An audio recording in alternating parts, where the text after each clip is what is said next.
लाडक्या गणरायाच्या आगमनाला आता केवळ 2 ते 3 दिवस उरलेत आणि बाप्पाच्या स्वागताकरता भाविक सज्ज झालेत।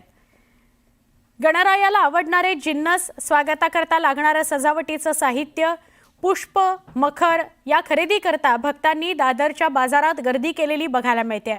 त्यात शनिवार रविवार आहे, त्यामुळे सगळे रस्ते गर्दीने फुलून गेलेले आहेत।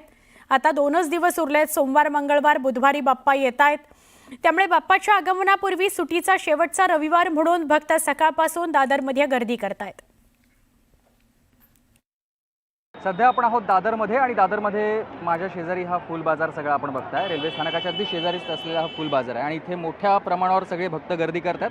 कारण आहे लाडक्या गणरायाच्या आगमनाला केवळ 3 दिवस शिल्लक आहेत आणि आज सुट्टीचा रविवार, शेवटचा रविवार आहे आणि त्यामुळे खरेदी करण्यासाठी सगळेच भक्त आज बाजारात निघालेले आहेत। अनेक गावाकडे जाणारी मंडळी आहेत, कोकणात जाणारी मंडळी आहेत, त्यांना सगळ्यांना बाप्पासाठी ज्या ज्या वस्तू सजावटीच्या असतील, जिन्नस असतील, फुलं असतील, हे सगळं खरेदी करण्यासाठी दादरचं हे बाजार मोठं बाजार आणि त्यामुळे इथे गर्दी सकाळपासूनच सगळे भाविक करताना पाहायला मिळतात। अर्थातच आता गणरायाचं आगमन आहे, त्यामुळेच मोठ्या प्रमाणावरती फुलांची खरेदी होणार आहे, म्हणून फुलांच्या किमती देखील वाढलेल्या आहेत, साहित्य महाग झालेलं आहे। मात्र तरी देखील याचा कुठेही परिणाम भक्तांच्या आनंदावर झालेला दिसत नाही आहे। भक्त आनंदानं, उत्साहानं सगळ्या गोष्टी खरेदी करताना आपण बघतोय।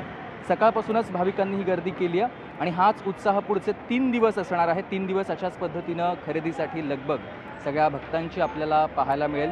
दादर बाजार आहे, लालबागचं बाजार आहे, तसंच इतर ठिकाणी असलेले सगळे बाजार आहेत, त्या ठिकाणी अशीच गर्दी भक्तांनी केलेली आहे आणि हाच उत्साह 3 दिवस पुढचा कायम राहणार आहे। कॅमेरा पर्सन उमेश यांच्यासह मी सुमित सावंत, न्यूज 18 लोकमत, मुंबई।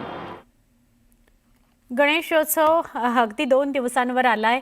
सजावटीच्या साहित्यानं बाजारपेठा सजल्या आहेत, फुलल्या आहेत। घरोघरी बाप्पाच्या आगमनाची आतुरता बघायला मिळते। दरम्यान सिल्लोडमध्ये गणेश मूर्ती तयार करणारे कारागीर मूर्ती तयार करण्यात व्यस्त आहेत। दिवसरात्र त्यांचं काम सुरू आहे।